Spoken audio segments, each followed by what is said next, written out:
Back here on WrestleRant Radio for Thursday, December 19th, 2024. As we roll on into the final few weeks of the year, we have the 2024 Year in Review Awards going on right now at WrestleRant.com, WrestleRantRadio.com. Vote now in the WWE AEW Year in Review Awards. Mr. Marceau, brother, what's going on? I know you've been stuffing the ballot ever since December 1st. I'm doing good. How are you? I am doing well. I'm still recovering from NXT LOL on Tuesday. Of course, I was at the fucking Raw Netflix kickoff on Wednesday, too. But how'd you get back on Wednesday, or Tuesday, rather? I honestly forgot the day of the week, but you got back a lot quicker than I was. You were probably back while I was still, probably in Massachusetts, to be quite honest with you. But it was a fun time on Tuesday. No, I had a lot of fun. Yeah, I got home probably a little bit before midnight. That's not bad. Too bad. I mean, it was a decent ride home, but, it wasn't too bad. I expected to be home a little bit later, so it wasn't bad at all.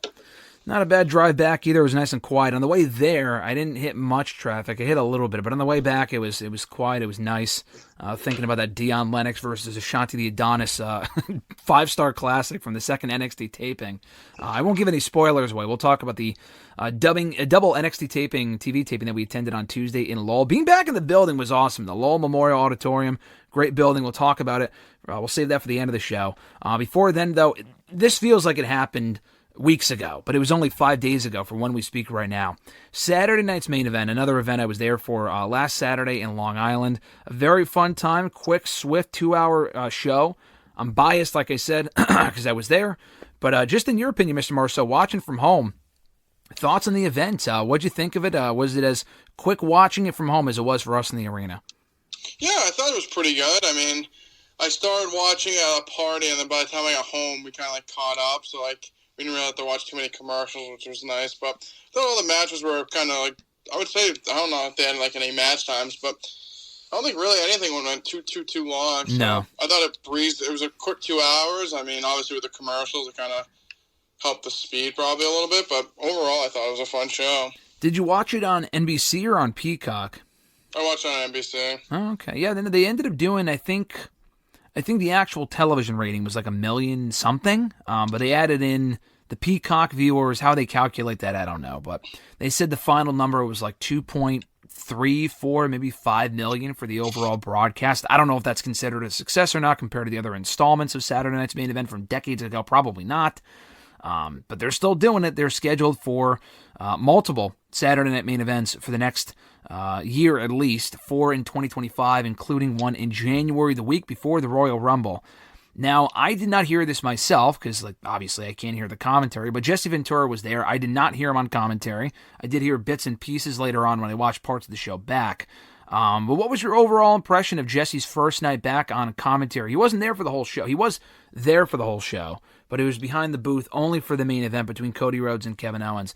What was your assessment of how Jesse Ventura did on commentary? He was fine. It was very heely, just all over Owens, but I thought overall he was pretty decent. I wouldn't say he was the greatest commentary of all time, but I thought he was okay. And it was him, McAfee, and Cole, right? It was him, McAfee, and Cole, yeah. How are Cole and McAfee? I'm still a McAfee fan on commentary, but he has his detractors. As far as the commentary stuff goes, I'm talking about.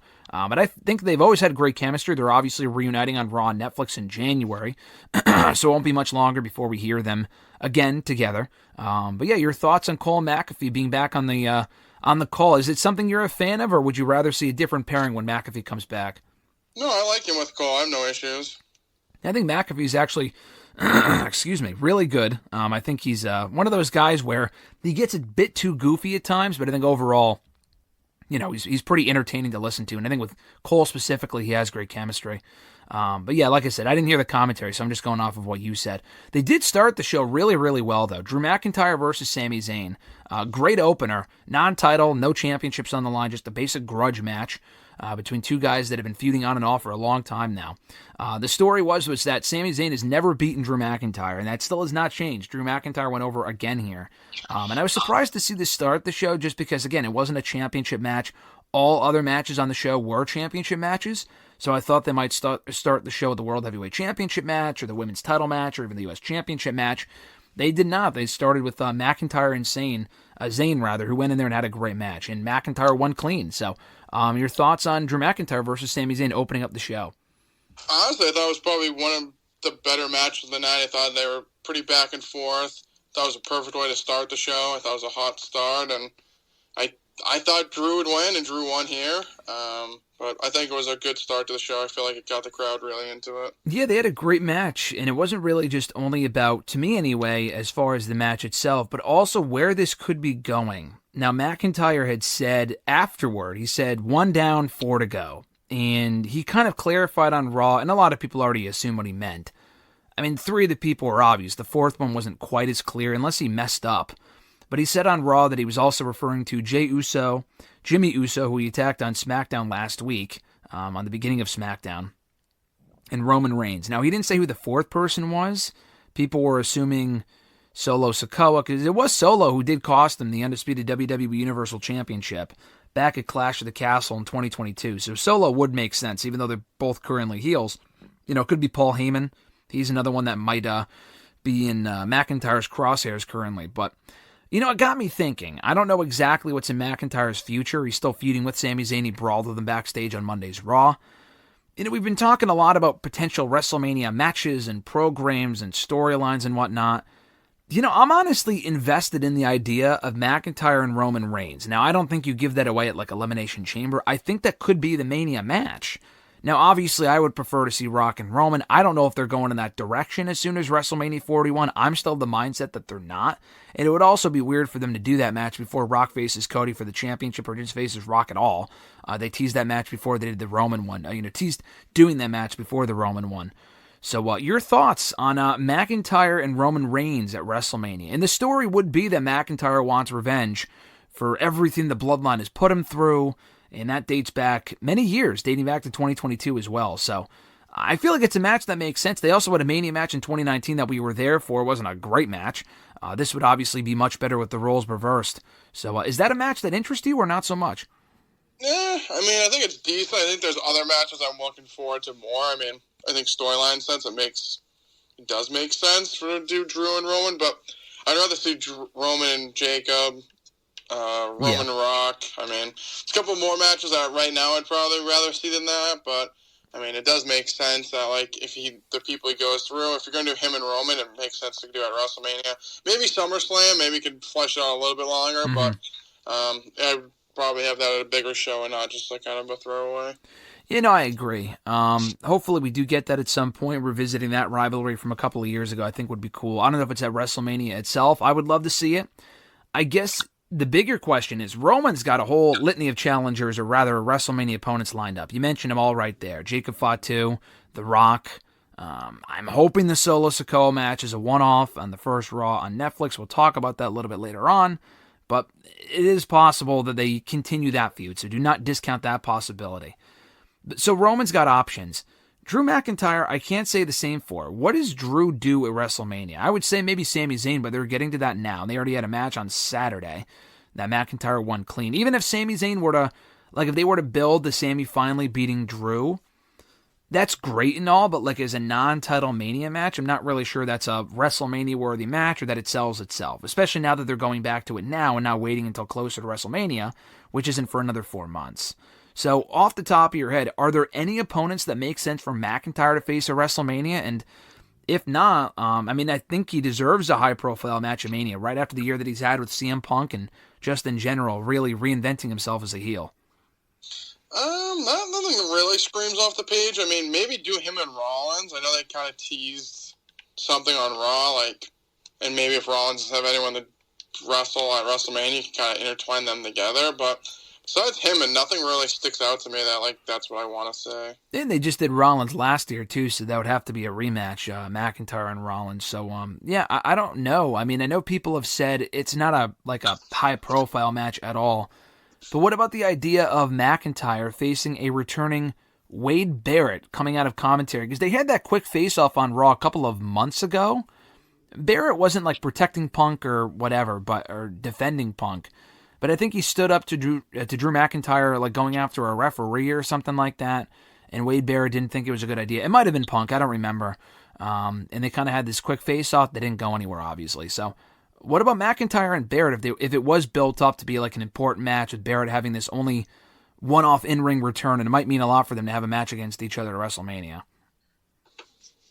I mean, probably lean to no. I mean, I'm gonna be honest, probably lean no. But Yeah. I mean, they make it make sense. I guess I'd give it a chance, but I'd probably say no.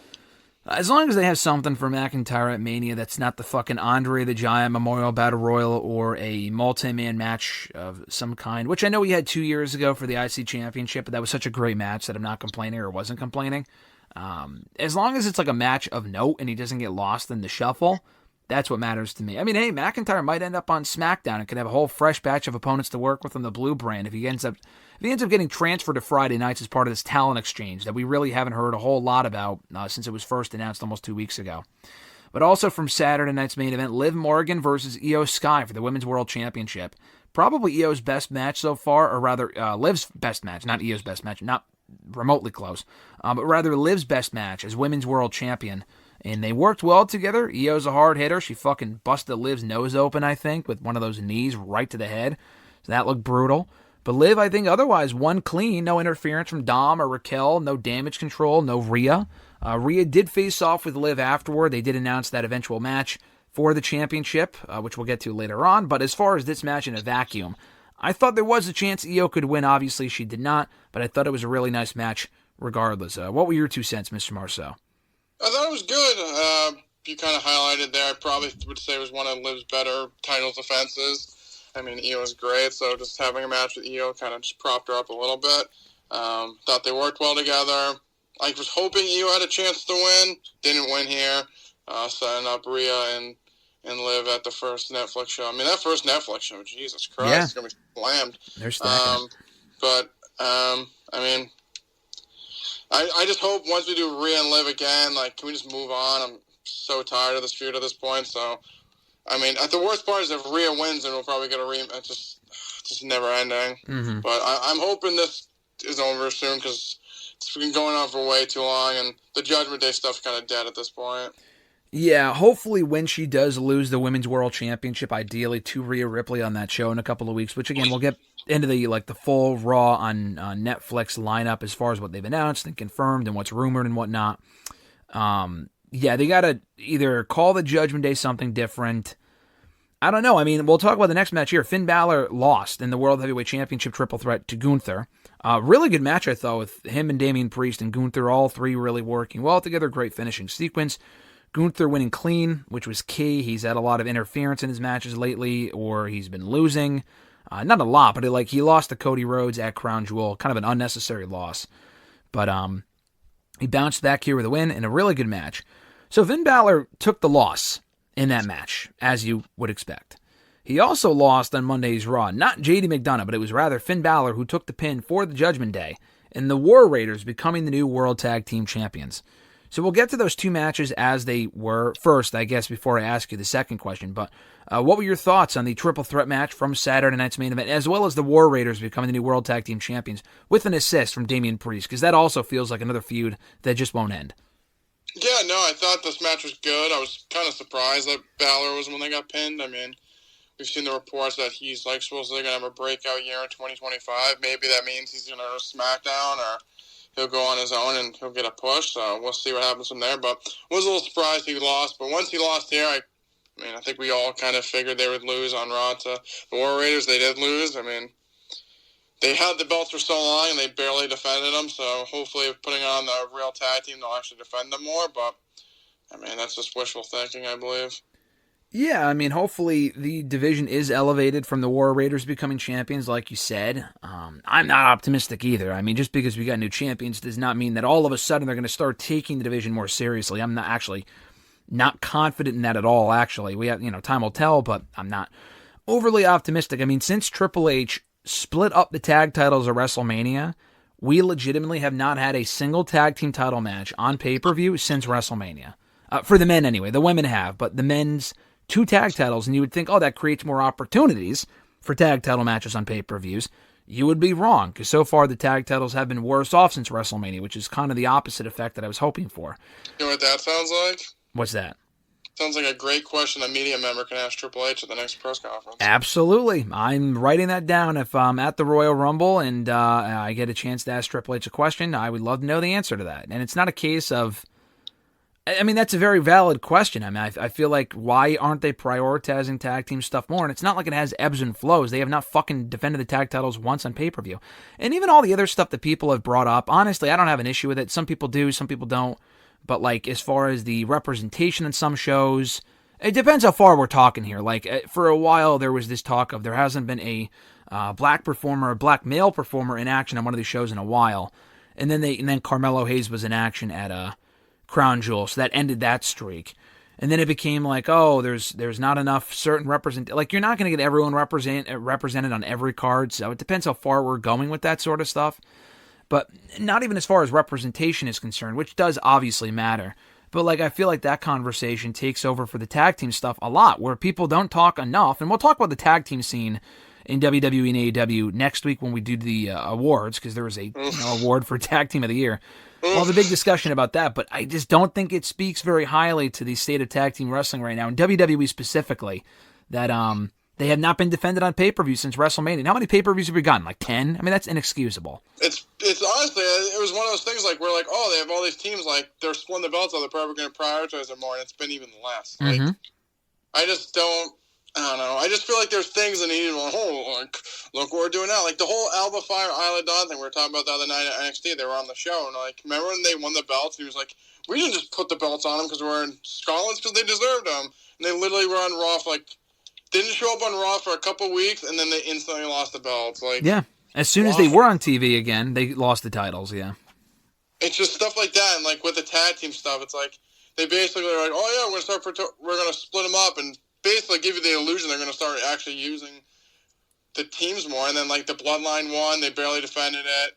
I mean, now mostly Machine Guns have. I feel like they defend them way more, but, like, on Raw, they barely ever defend the belts until they just drop them here. Yeah, that Judgment Day reign was awful. They were champions for almost 6 months, had 2 successful title defenses, one, I think, in September. They were champions for 3 months, did not defend them once, and then did not defend them again until November against the War Raiders, and then they lost them to the War Raiders on Monday's Raw in December, so that's pretty bad. They do have a decent amount of teams. Are all these teams, like, important?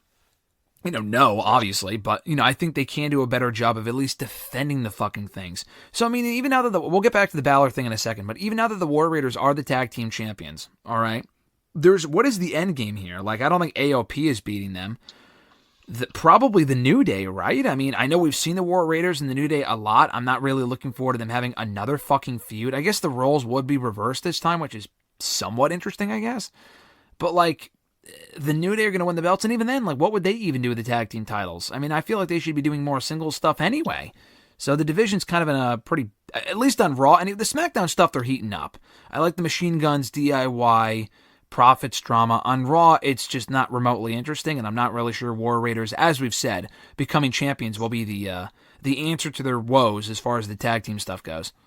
Yeah, I don't think it is. I mean, maybe we'll get some transfers and I'll kind of freshen up the Raw division, like you said. Besides the New Day, or hopefully they change the name, besides them, there really isn't anyone else on Raw who would even really make sense at this point. So I'm down. I'm down for doing all the transfers or freshening up a little bit, but I like what they've been doing on SmackDown. So it's kind of like both shows are kind of two totally different spots right now. Yeah, as far as that sort of stuff goes, SmackDown is got that great story going with DIY and the Machine Guns and the Profits, like I said, and they're doing Alex Shelley and Johnny Gargano on Friday's SmackDown. They taped that in Hartford actually on Friday, which I was not there for, but I did hear about it, so I'm looking forward to that match tomorrow night on SmackDown. But as far as Balor is concerned, so he got pinned in both matches.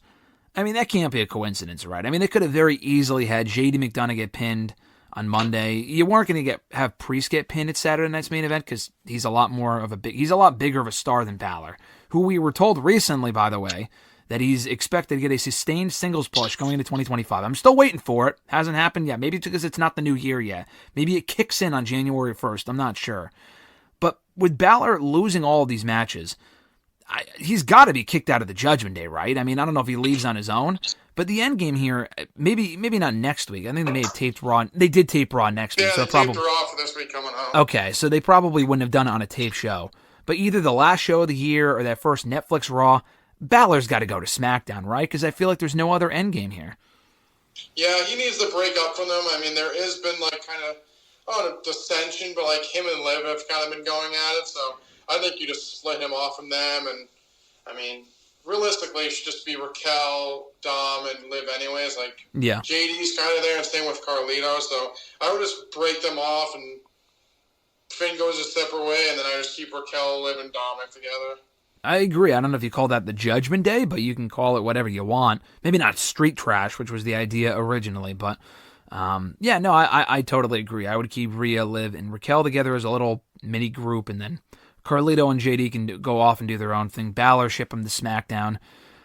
It was Priest who cost him the World Tag Team titles on Monday, so I think it's safe to say we're getting at least one more match, right? I mean, this is another feud that we talked about a week or two ago. They got to blow this shit off. I was not a fan after they continued it after Survivor Series, which, like, who gives a shit? But maybe we get one more stipulation match and Priest wins, and that's when Balor goes to SmackDown. Or maybe Priest goes to SmackDown instead and kind of takes on that role that Batista had for a long time in the mid-2000s. I mean, I guess it could go either way. Yeah, they need to blow this off. I mean, the worst part is Finn's never even beat Damian, so I don't know why we keep going here, but they really need to move on from this feud. It's almost as bad as Liv and Rhea. Yeah, no, Liv and Rhea has been a better feud, I would say, overall, because at least they've exchanged wins. Balor, to your point, has never beaten Priest. I don't think even in a tag team match. So he just has no credibility whatsoever. Chelsea Green, your favorite, beaten Michin to become the inaugural Women's United States Champion. Since we last spoke, Chelsea Green beat Bayley clean on SmackDown last Friday, while Michin beat Tiffany Stratton also clean on that same SmackDown. And I thought this was the perfect match for the finals. It was not a great match at all. It was a well-wrestled average outing, but it wasn't like this barn burner.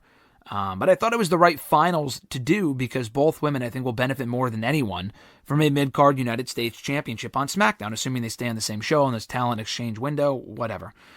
So I thought the match was fine. The finish looked great. Chelsea Green, I did think was the right pick to become the inaugural Women's United States Champion. I know you're still bothered about this, Mr. Marceau. I know you were pulling for Bayley to probably beat, who did I say? Fucking Chelsea Green on Friday SmackDown and maybe going to win the championship, but it did not work out that way at Saturday night's main event. Yeah, I mean, I guess it is what it is, but I don't know. I just feel like it's a good moment. I feel like people just get caught up like, oh, a great moment, she deserves it. I mean, I know SmackDown was taped this week. We'll see if she's even on the show. I mean, I feel like I get what they're doing. Like, I feel like it's more for the moment of her winning it, but like, I mean, I don't see her being champion for too long, and like, I don't know. It's giving me like Fire and Dawn vibes. Like they gave her the belt, like everyone's like, "Oh, good for her," and then like she'll eventually just lose, and then we'll not hear from her again. I don't know. I guess we'll see what happens on the Raw side. I feel like for who's already continuing in the tournament, I think it's Zoe, Dakota, and Lyra. I mean, those three alone are way better choices than what they like. Nothing against Meech and Chelsea Green, but like they basically went from the penthouse, like that house to the penthouse. Like they weren't doing shit before. They get in this tournament, they're beating people clean out of nowhere. Like clearly was the match that seemed like had the least interest on that show. I mean, at least with the people on Raw. I mean, I think I wouldn't have any issues so far with any. I mean, maybe Zoe, but like I would like to see Lyra win. I would like to see Dakota win. The fourth person's going to be on Raw. I think it's Natalya. I don't even know who else is in it, but someone, Natalya and some other people. I think maybe Kairi Sane, someone else. But like, unless Natalya won, no thank you. But I mean, out of those three people, I would way rather any of them win than Green or Meechin. I just feel like they took these two people that weren't doing anything of note and just like put them in a title match, put the belt on them, and now we're like supposed to like take them seriously. Well, that's understandable. I would say in Chelsea Green's defense, though, I would say she's gotten over, and I think she plays that role well, right? Or no? I mean, she's over to a point, but I don't know.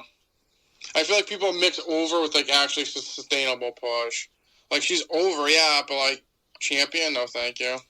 Well, that's true. I've always said I never really saw Chelsea Green. The person makes the belt doesn't make the person. No, that's true. I have always said I never saw Chelsea Green, in my opinion anyway, as a future WWE Women's Champion or Women's World Champion. But, you know, we've always talked about a women's mid-card belt. If they were to do something like that, at least in the last year, I would have said Chelsea Green. And I said that well before they even announced this recently. But I said Chelsea Green would be perfect for a spot like that because she could get away with her character stuff, and she's a good wrestler. She's not like the best women's wrestler in the roster by any means. But, you know, she can get away with it because she can have decent matches, and she's entertaining, and she can talk. And Maybe get more eyeballs on that belt from the get-go. She isn't Bayley.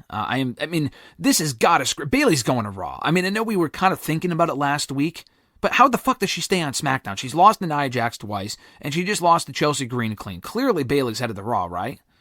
She has to be. She has to be. How else could she stay on SmackDown? I agree with most of what you said about Chelsea, but I have no issue with her becoming the champion because, like you said, it was a great moment. Where do we go from here? How do they follow up with the reign? With SmackDown reportedly going 3 hours, I think she will have a decent regular role on the show. So that doesn't worry me. My issue that you didn't mention with it, if I were to have an issue with it, is that Nia Jax is still the WWE Women's Champion. Maybe not for much longer.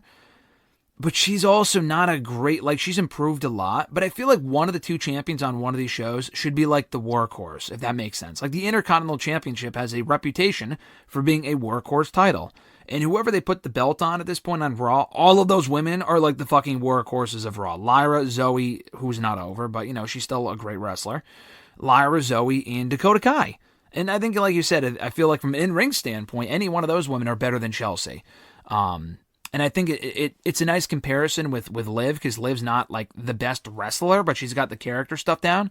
And those women got the matches down, and they can have kick-ass matches for that IC title.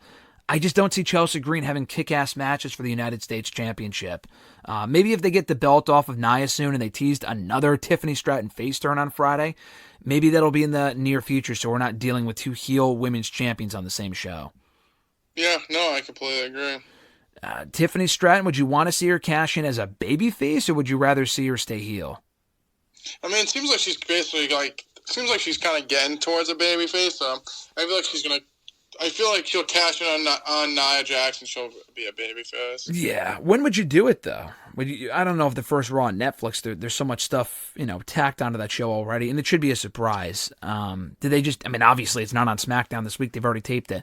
Is it the last SmackDown of the year? Do they wait until Saturday night's main event of the Rumble? When would you do it?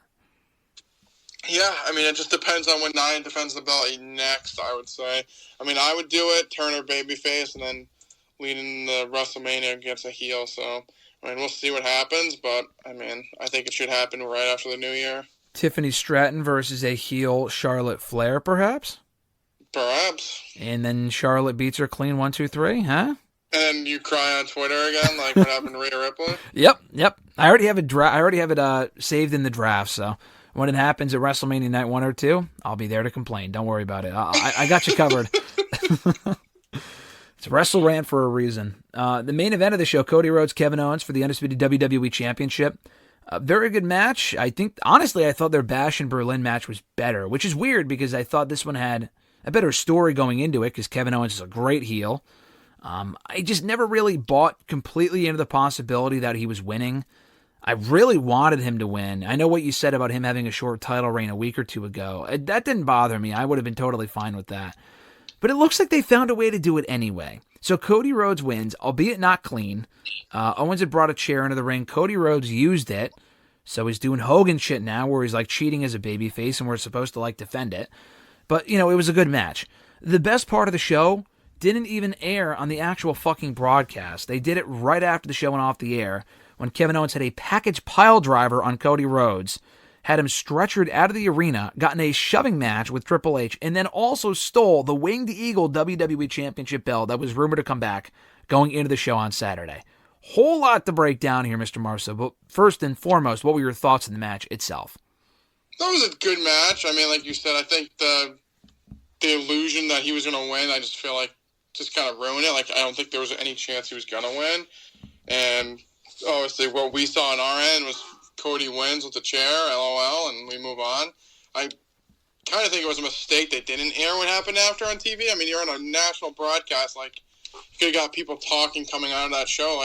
Besides the hardcore people that are on Twitter and, checking all the time, I feel like you could have tapped into something that you noticed, for people that are just casually watching, holy shit.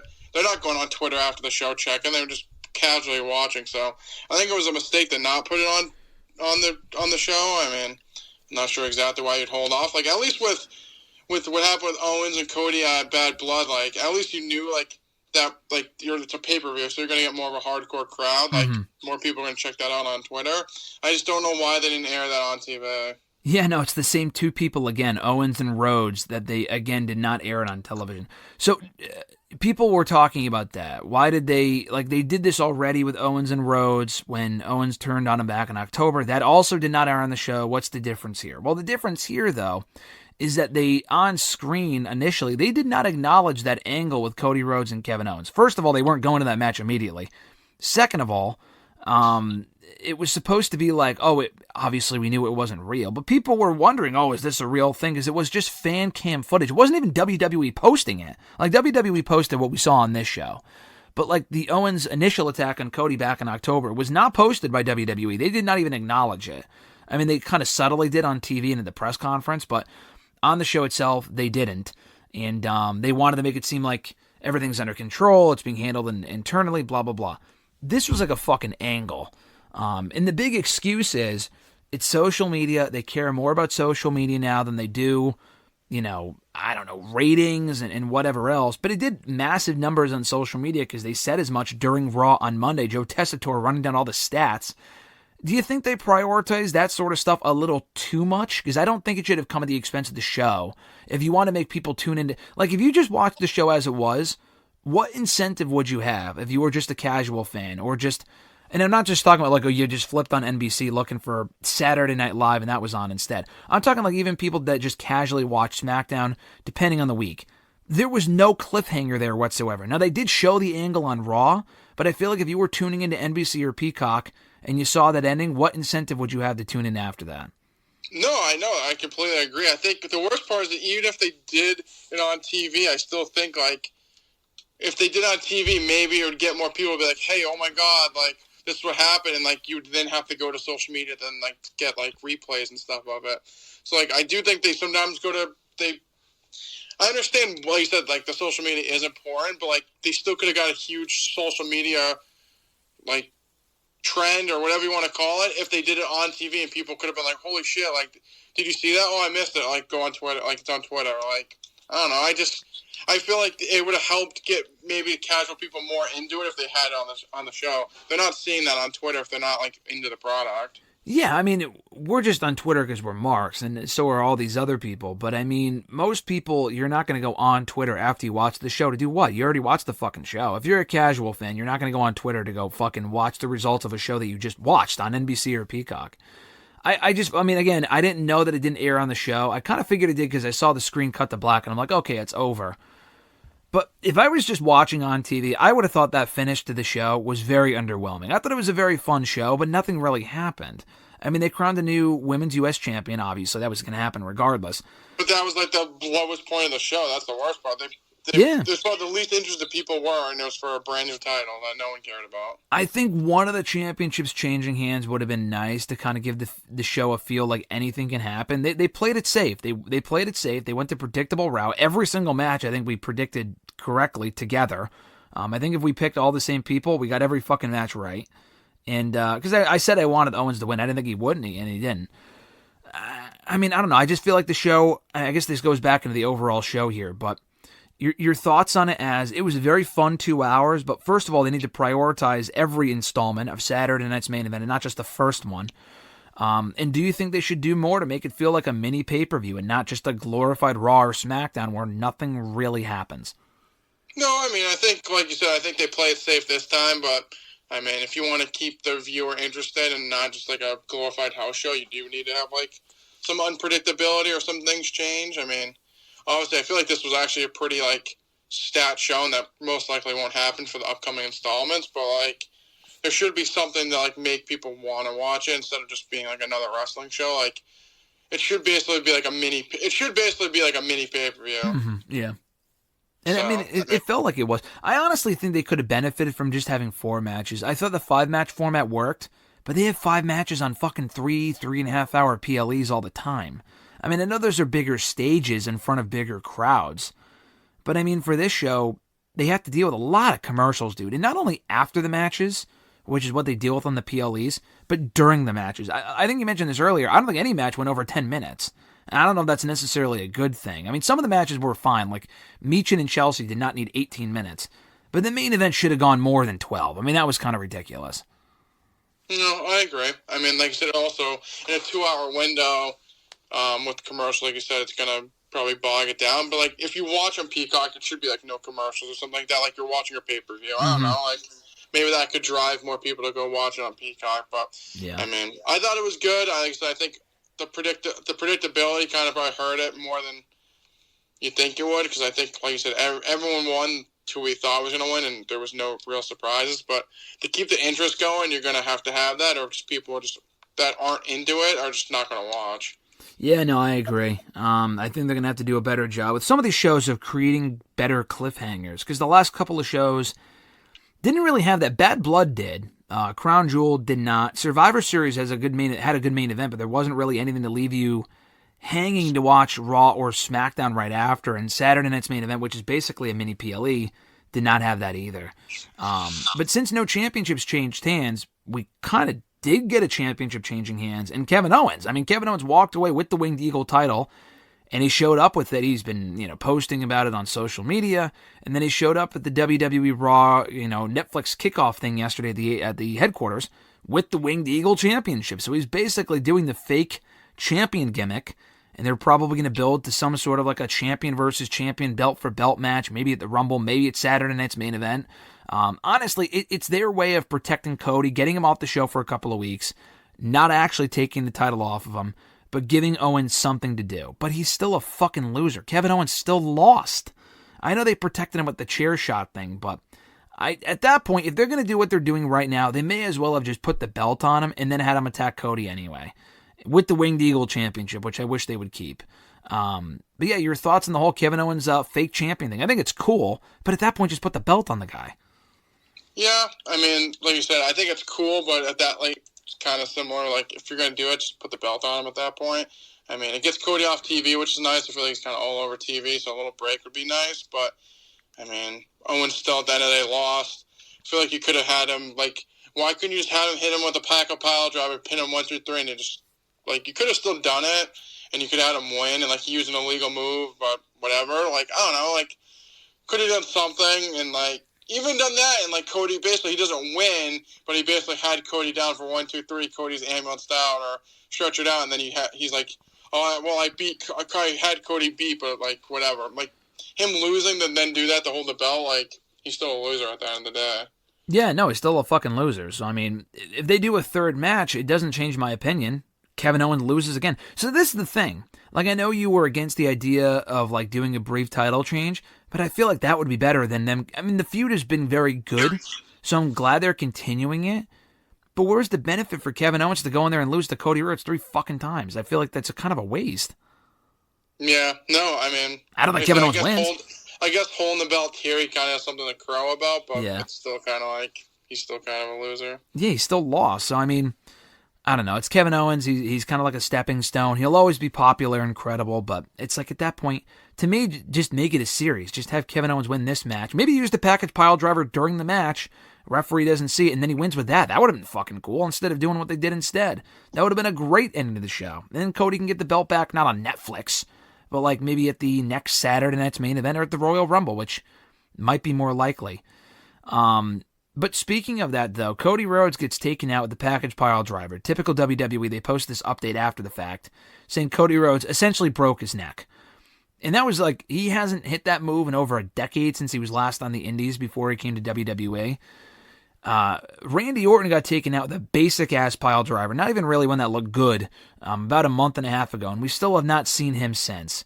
So don't you think it would be a bit goofy if Cody came back before Randy, like let's say in the first Netflix on Raw? Like I feel like they got to keep Cody off the show, obviously for the rest of the year, but then even well into January, I feel like for him to come back anytime soon would defeat or devalue the angle they did at the end of the show. No, I agree. I mean, I think this one looked way better than the one that he did. The one on Owens looked terrible. On Orton looked terrible. So at least this one looked it actually looked really good. It looked, like, devastating. The one on Orton looked like he, like, tripped over a fucking log and fell back and just happened. It was probably one of the worst pile drivers I've ever seen. If I'm going to be honest. But this one looked really good. So, like you said, if he should be off TV for the rest of the year.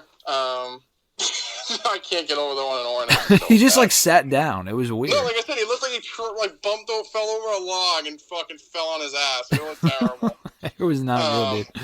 So, yeah, I would keep Cody off the TV for the rest of the year.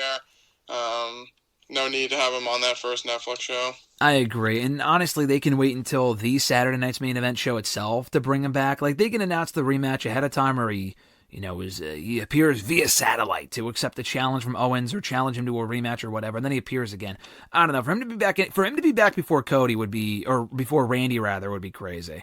The way they sold the Randy piledriver was great. Like, they treated it like a big deal, despite the fact, I mean, it's not the same universe, so it doesn't really matter. In AEW, they do fucking pile drivers. Like, someone sneezes and they do a pile driver, so it doesn't mean anything over there. It means something in WWE, but they should have just done the package pile driver to Randy Orton. Maybe he didn't want to take the bump. I mean, I don't know why they wouldn't have done it there. Like, why do it here and not there? That's weird to me. If you're going to allow people to do pile drivers, then just fucking do it. But anyway, I thought that was a cool angle. We'll see where they go with it. They are not doing Cody and Kevin. I can almost guarantee you on that first Netflix show. They've advertised a lot for that show already.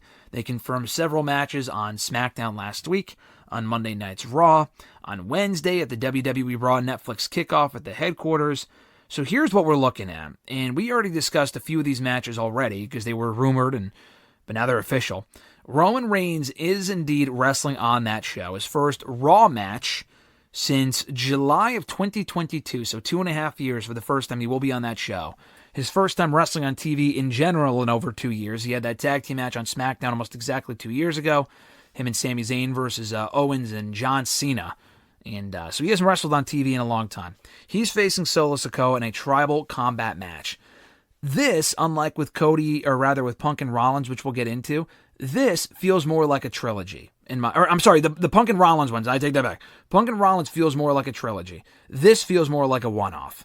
And I think that's for the best. We do not need to drag this on any longer than it's already gone on. Roman can win, and we can all move on. So your thoughts on this being added to that show? I feel like that's, first of all, an indicator Roman Reigns is added to Raw, first of all. Second of all, I like this because it should hopefully blow off whatever feud they're doing right now before Roman moves on to something else in time for WrestleMania, whether it's bloodline related or not. Yeah, no, I like how they're doing on the show. Hopefully, like I said, this means Roman's going to be on Raw, split them up, Roman wins, we move on. Sorry, Solo, but we got to move on here, bud. Do you think Drew's hit list might be sped up to where he's already taken out Sami, or I mean, he beat Sami. I mean, he brawled with him on Monday, so it's clearly not over. But he attacked Jay a couple of weeks ago. We haven't seen him since. He attacked Jay on SmackDown last week, or Jimmy on SmackDown last week. Could he attack Roman Reigns when Roman Reigns appears on Raw on that show? And I don't know if we get Roman and Drew at the Rumble, or at Saturday night's main event, or at WrestleMania like we talked about. But do you think there's a chance that Drew gets involved here and maybe allows Solo Sikoa to go over? It's possible. I mean, he's still dealing with Sami, so I hope not, but we could see it. Because I just feel like, so if Roman Reigns wins clean, which he probably should just to put this shit to bed, if Roman Reigns wins clean and he has the Ula Fala, why the fuck would the bloodline continue to exist under Solo Sikoa? That just wouldn't make sense. I feel like the bloodline, the whole reason why it exists is because they follow whoever holds and whoever wears the Ula Fala. Or as LA Knight said, the Ufa Lupa, or whatever the fuck he said on SmackDown last week. Ufa Lufa. But, maybe the bloodline then acknowledges Roman, like Tama Tonga and those guys join Roman. Does Jacob take over instead? Solo is literally the guy, by the way, after Mania this year. He said losing has consequences because Jimmy Uso lost at WrestleMania, despite the fact that Solo would not win a match in fucking 6 months himself. He also has not won many big matches at all this year. And you would think losing would have consequences and he would be booted. So where do we go? Drew or not, where do we go with Roman and Solo post-Netflix? I mean, I think it should lead to Roman and Jacob. I just don't really know how you do that when Solo's like the guy. Yeah. Like I said, maybe that's kind of how they do it. Hopefully they get there. I don't know how you're really going to get there and like Solo's still included, but I mean, that's where they should go. I just like I said, making it make sense. With Solo still like being the guy doesn't really make a lot of sense because why would he then want Jacob to fight? If he's the top guy, it doesn't make a lot of sense. So maybe they could intertwine that and they're like, you haven't won, so like, let me try. But besides that, it wouldn't really make sense if Solo's still like the leader of the new bloodline. I mean, it wouldn't make sense just to have him face Jacob because why wouldn't Solo just try again? So yeah, exactly. We'll see. But I mean, I think I like Solo. I just he just doesn't feel like the guy. Like, I know they're trying really hard, and I feel like he's done decent. I don't know, he just doesn't have it right now, and I think they put good effort into it, but he's just not that guy. Nah, he's just, I don't really get that vibe either, at least not yet. I think Jacob Fatu was already that fucking guy, and they could put him in that role instead, kick Solo out, make him the right-hand man instead, I don't know. Jacob, I think, can excel in that role very easily and very quickly. They did acknowledge Punk and Rollins at the kickoff yesterday as the main event for Raw. I don't think it is. Honestly, I would be surprised if it is. I think it should be.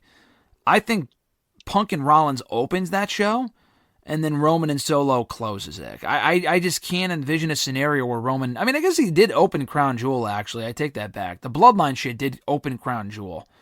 So, I mean, I guess it could open the show. I would prefer to see it open the show. I'm kind of fearful it's going to main event. What do you think takes center stage on that first Netflix on Raw, the first Raw on Netflix? Roman and Solo or Punk and Rollins? And what do you think should? I mean, you're saying what should main event? What should main event, and what also you would like to see main event between the two? I mean, I think Rollins and Punk should main event. I mean, that's basically like a WrestleMania match. Solo and Roman, we've seen it so many times, like, it doesn't have to main event. I think that should open, if anything. I mean, starting with Roman first would kind of, like, if no one's, I don't know, people aren't watching, but, like, it's a good start to, like, get people interested in watching the show. I mean, so would Rollins and Punk, but I feel like Rollins and Punk should main event. We talked about Punk and Rollins last week. It is now official for that first Netflix Raw. Is this the first of many matches between the two heading into WrestleMania, or do you think they will go their separate ways? I just feel like it would be a waste to do all this great build-up, and I do honestly think there's enough juice left in the tank between these two, between now and Mania, that you can get another 4 months out of this feud, and that you're not wasting it here. If they just do the feud for a fucking month, like it's a TV feud, and then go in a different direction, and then not go back to this for Mania, I think that would be a mistake. What about you? Yeah, I mean, I think it's going to be a series of matches. I doubt they just do a one-off here and we move on. I think it's a series of matches, and I think this is the first one. So you have Punk and Rollins set, and people were thinking, because like Gunther, we didn't really talk about this. Gunther retained the championship at the Saturday Night's Main Event show, obviously. But who's next? Who does Gunther defend against next? Now, people are batting around the idea maybe if Punk and Rollins, the winner of that match, goes on to face Gunther at the Rumble, wins the championship, and then the other person who doesn't then wins the Rumble. So, like, for example, Rollins beats Punk, and then goes on to win the World Heavyweight Championship, and then Punk wins the Rumble, unlike last year, and then he has to face Rollins in Mania for the championship. I feel like that might make sense, because also, I mean, Punk even told Rollins, like, I don't want to fight you now. He said this last week, I don't want to fight you because you don't have gold. But if he has gold coming out of the Royal Rumble, then he's going to have to fight him. He's going to have to fight him, right? So, or the other way around, I guess, would also make sense. But what would you rather see? Where do you see this going from here? The thing is, like, I don't think Rollins and Punk, they need the belt. Like, the thing is, too, is, like, if you take the belt off Gunther, what do you do with him from there? Yeah, no, I don't know.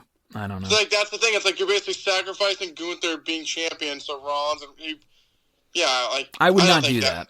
Yeah, I wouldn't do that either. So, I mean, yeah, I don't know. I mean, I would just have them face off. Like I said, I don't think there's no need to. Yeah, I don't know. I feel like I wouldn't sacrifice Gunther's title reign just to put the belt on Punk or Rollins. Because then what do you do with him? Like, Brock, are they going to dust Brock off? Is he okay to come out in public again? I don't think so. I don't really I guess maybe they could just do him and Goldberg, not title at WrestleMania. I know, but I don't want to see that shit. I was going to say that. I don't want to fucking see that. No, thank you. So, I mean, thanks. I guess if he lost the belt, I guess that's where we're going, but I'm all set. Even if he does have the belt, I don't know what they do with him in Mania. We've talked about this. I just don't know who you have Gunther face in Mania. Because Punk and Rollins are busy with each other. Unless he goes to SmackDown and he faces... even from SmackDown, he's already beaten Randy Orton. He's not facing Cody Rhodes, I don't think. I mean, who else even is there for Gunther? Maybe if you have Breakker go babyface. I mean, I feel like he's kind of in that direction now. I mean, he's facing a ton of heels. So, I mean, like, he just beat Ludwig on Raw. I mean, could go in that direction. I mean, it might be a little early for him, but, I mean, that's the only other person that, like, really makes sense besides, like, John Cena or, like, a veteran. Braun Breaker Royal Rumble winner, perhaps? Maybe. Hey, honestly, I would have him win it as the IC champion. They probably wouldn't do that because then he would have to lose the belt. They probably wouldn't want to make him, look weak going into Mania. I think that'd be cool, though, because Breakker now holds the belt that Gunther used to hold and elevated, whatever. I think he should be champion going into Mania. I mean, he could lose it before then to who knows, God knows who. I mean, he's already beaten Kaiser and Sheamus, so I don't know who he would lose it to right now. But he could lose it at Elimination Chamber too. Yeah, but that's the thing. I don't know if they would have him win the Rumble, look strong, and then get pinned for the belt. I mean, in Chamber he would have to get pinned. That's the problem. Yeah, you could figure it out. If they were to take the belt off of him, I want to see someone win the Rumble as a mid-card champion. We've never seen that before. We've seen people win Money in the Bank. I think The Miz won Money in the Bank as United States champion. So he didn't cash in anytime soon because he had that title. I would like to see Breakker win the Rumble as the Intercontinental Champion. And I think he's ready for it too. It might feel too soon, but he's getting over quickly. He's really good. I think it might work. They did tease it a couple of months ago. They had a face-off on Raw. That was before Breakker attacked Jey Uso and solidified himself as a heel again. But you could technically do it. I mean, what about if they have Breakker win the Rumble and then they vacate the IC title inside the Chamber? I mean, that could work too. Yeah, that's true. I mean, you could do that. I mean, don't love that idea because it's like he just vacates the belt. No, I don't like that either. But it's better than if Gunther had vacated it. That would have pissed me off because it's like you've been undefeated for fucking years. You can't bother to get beaten for the belt. Breakker at least has been beaten. Yeah, but I guess my question would be like, why would he vacate it? I'm not saying he would vacate it, but Adam Pearce might be like, we need to you go focus on the World Heavyweight title. We need to crown a new Intercontinental Champion. I'm not saying he would want to. I could see Adam Pearce being like, no. I guess I don't love the idea, but I mean, depending on how they do it. But like I said, besides him and like a veteran, I don't really know who else you'd have for Gunther face. Yeah. When you say veteran, fuck no to Goldberg. Fuck no to Goldberg. I'm good on that. Yeah, I'm out on Goldberg, so maybe Cena. I don't know. I don't love that idea either, but like, I'd rather see Cena. Oh yeah, Goldberg. I forgot about Cena. Cena's going to be on that first Raw as well. You know what? Maybe he'll kick it off there. Maybe Cena proclaims on that first Raw on Netflix, listen, I want that World Heavyweight Championship at WrestleMania. Maybe Cena wins the Royal Rumble. I don't want to see Cena win the Rumble, but it could happen. No, thank you.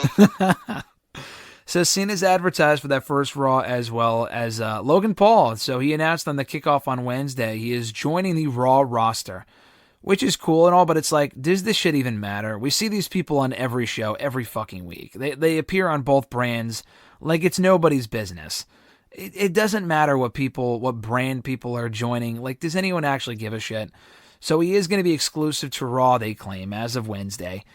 And he made an interesting challenge that he wants the World Heavyweight Championship. I mean, I don't think we get Gunther and Logan Paul at Mania. I don't think Gunther's going babyface. That's such a weird match. I want to see Gunther kill Logan Paul, but that's such a weird match to even tease because I don't think they're ever going to do it. And if they do, it won't be anytime soon. I could see like Punk or Rollins winning the title and then defending against Logan Paul at some point. But I thought that was just a weird proclamation. So your thoughts on Logan Paul joining the Raw roster? I mean, thought he retired. Yeah, that's it. Like you said, it doesn't really matter because he's like a part-timer anyway, so it's not like he's on the show every week. Yeah. I mean, it is what it is, I guess. I don't know. I was kind of happy when he said he retired. I was kind of over the Logan Paul experience, but thought he was boxing Conor McGregor. Like, go do that. I'm all set with watching him WWE. It's just like he's there and then he leaves forever and then he comes back. I mean, he's a good athlete and all, but I feel like after the Jake Paul Tyson thing, I'm kind of just done with the Paul brothers in general. No, that shit was just a cash grab. The Logan Paul stuff, honestly, not even speaking about him as a person, that's a whole separate conversation. I like the Logan Paul experiment, as you called it. I think he's a really good worker, and if they can bring him in to elevate, like, the United States Championship thing was just ridiculous. Like, if he's going to become, he said at one point, I'm going to do this full time, and he hasn't shown up in 6 months. And then he's like, I'm going to retire, which was obviously a joke. And then he comes back. They advertise him for the kickoff thing the next fucking day. It's like, okay. He's trying to throw people off here. It's just ridiculous. Like, I think it would be cool to see him wrestle more matches on TV. I mean, I know he's got to go train for that boxing match, so I guess not. I think it could work if he became more full-time. He's an attraction. I understand that, but like if they had him face John Cena, I think that's a cool match they could do at some point. They just got to find the right use for him, and I just don't know what he does immediately on Raw, to be honest with you. We'll see what the rosters look like come January, but I'm just not sure a Gunther match is the right outcome to build to. Because Gunther even responded to the challenge later on in the show, and he got a massive babyface reaction. So it's weird to even like put that out there if they're not going to it, and if they do, Logan Paul and Gunther at Mania, that just sounds fucking weird to me. That's a no for me, dog. And Logan Paul, if he was the one to beat Gunther for that World Heavyweight Championship, we might as well call it a day. Yeah, I'm all set. Liv Morgan and Rhea, we've talked about it enough, but it is now official for Raw and Netflix. Rhea Ripley, new champ, right? No doubt. I guess. I mean, would you rather have Liv retain? I'd rather, honestly, I think I might. I just really? want this to end. I don't know. Like, Rhea's just been, like, hogging the belt for, like, ever, too, so I'm all set with her holding it, but, I mean, who knows? I mean, I just want this feud to end. I really could care less who wins.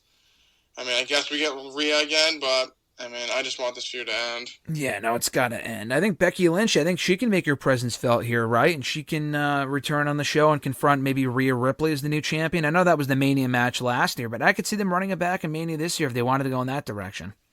Yeah, it's possible. Last thing for Raw and Netflix, not officially announced, but it was teased on Monday. No, not the Wyatt Six, because that's what I fucking thought. They aired a vignette on Monday night with a 0 flashing, and it was really weird. I'm thinking, oh, why are we seeing the Wyatt Six? They already talked about the Wyatt Six earlier because they're doing Dexter Lumis versus The Miz on Raw next week.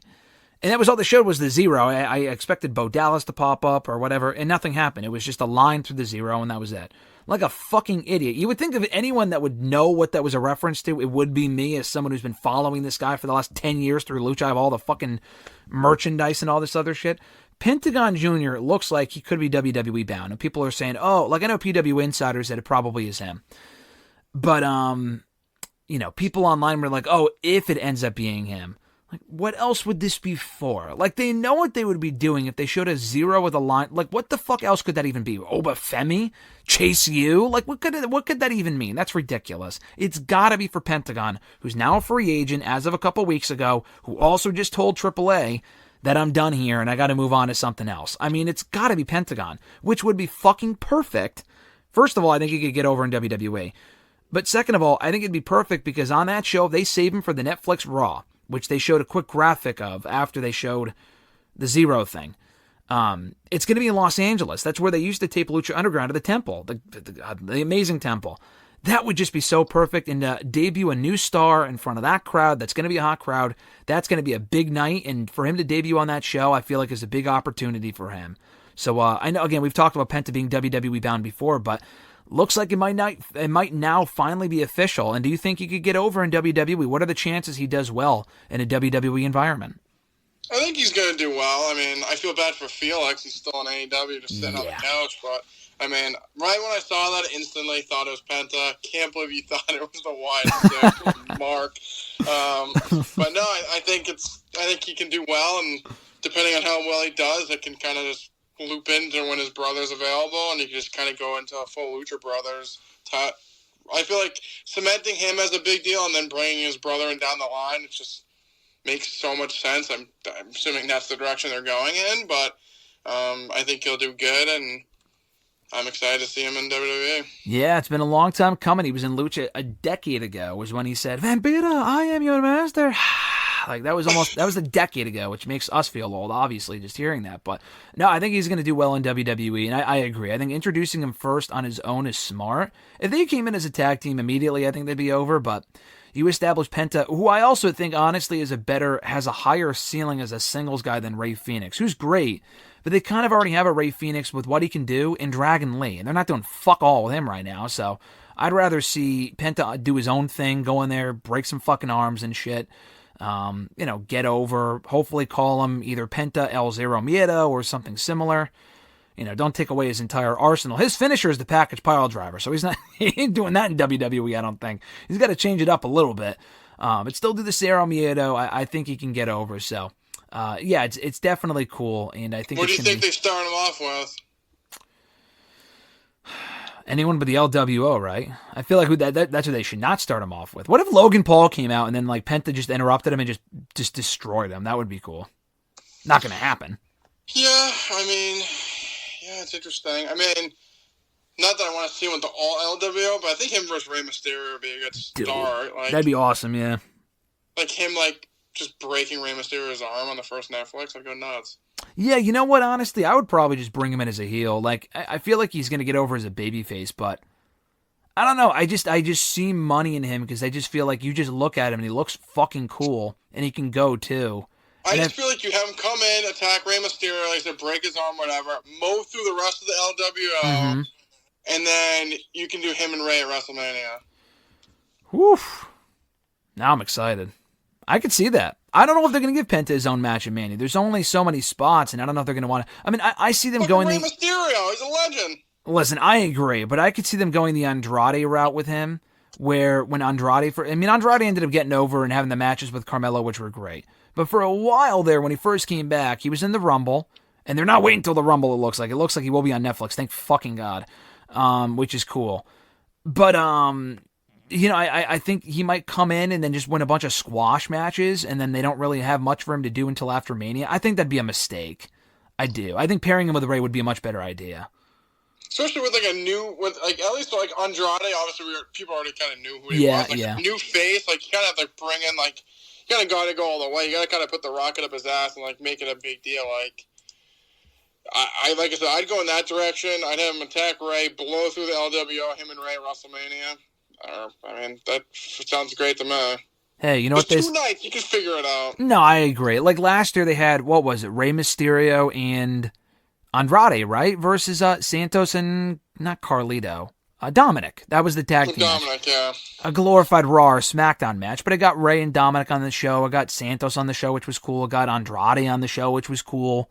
So, that match, what that match was, that could be Penta versus Rey Mysterio this year. And as they say in the old Lucha Underground days, take my pesos. I would love to see it. Last thing for you here, Mr. Marceau. NXT and Lowell on Tuesday. We're not doing a full-on review here. Just want to get your on-site thoughts. First of all, being back in the Lowell Memorial Auditorium for the first time in 7 years. Myself as well. I have not been there since the last time that you were there for that NXT house show in 2017, which is one crazy. Second of all, just a great acoustic building and a lot of questionable booking decisions on Tuesday for both tapings, and the crowd was dead fucking quiet at many different points. And that's not the crowd's fault. That's why would you put Dion Lennox versus Ashanti the Adonis on the show, among some of the other dumb shit they did? The finish, or the NXT title match, was weak. The Fraxium stuff was great. The Fraxium Gallus match was a lot of fun. But yeah, overall, just a fun time being back in that building.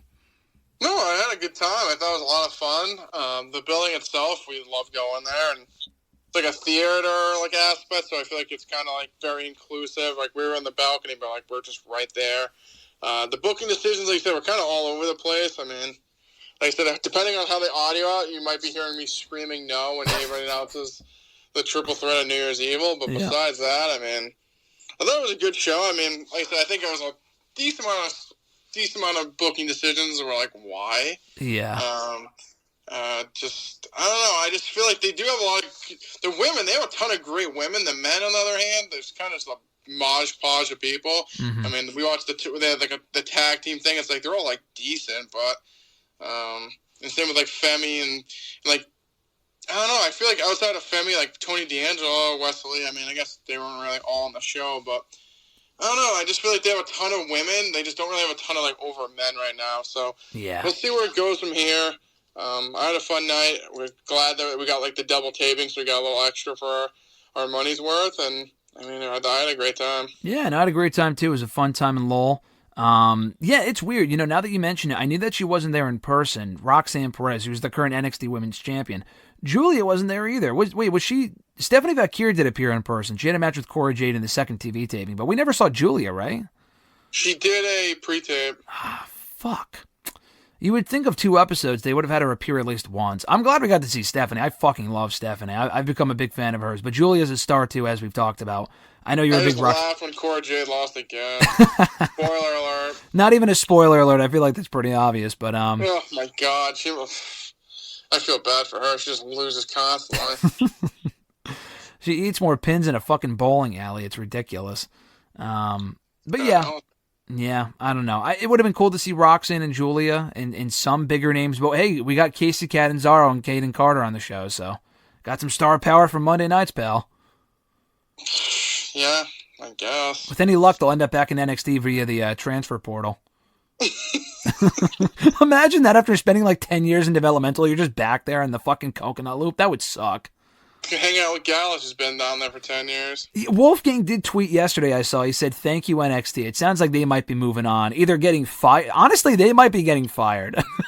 I'm not even like I laugh, but honestly, now that I think about it, I read that I'm like, oh, maybe they're getting called up. I don't think they're getting called up. I think their contracts might be expiring, and they're just done on it because I think they did the UK tournament around this time, like 8 years ago, right? So that would make sense. Their deals are out now.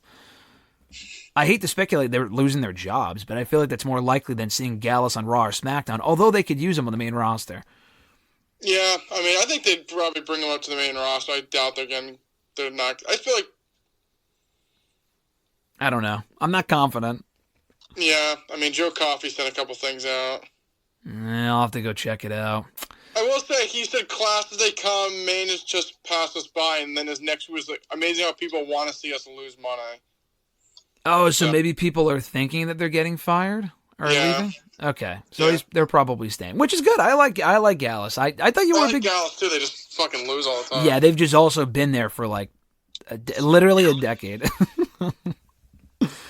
It's like that scene, you know Billy Madison, right? That scene in where he's in the fucking kindergarten class and he's like in the storybook time. That's Gallus in NXT. I think I've said that before, but still, Fraxium is great. I think Fraxium is one of the best parts of that NXT brand right now. I know you missed Obafemi and Axiom, but they had a great match to kick off the show. Obafemi's a star, dude. Obafemi's so over. Him and Trick both, which is why it's stupid that they adjusted the match in New Year's Evil. But hey, what can you do? Oh, my God. Like I said, you'll hear me, unless they pipe it in, I'm screaming no. I'm fucking loud to begin with. Ridiculous, but that will be airing next Tuesday. We'll have a lot more to talk about next week. Primarily the Year in Review Awards coming out of Christmas. Still time to vote over WrestleRant.com. WWE AEW Year in Review Awards. Match of the Year, Show of the Year, Tag Team of the Year. Slim pickings there, but there's still an award for that. I shockingly did not get rid of it. But you can vote on that. We'll talk about the results next week here on WrestleRant Radio. New episodes every Thursday on all the usual podcast platforms.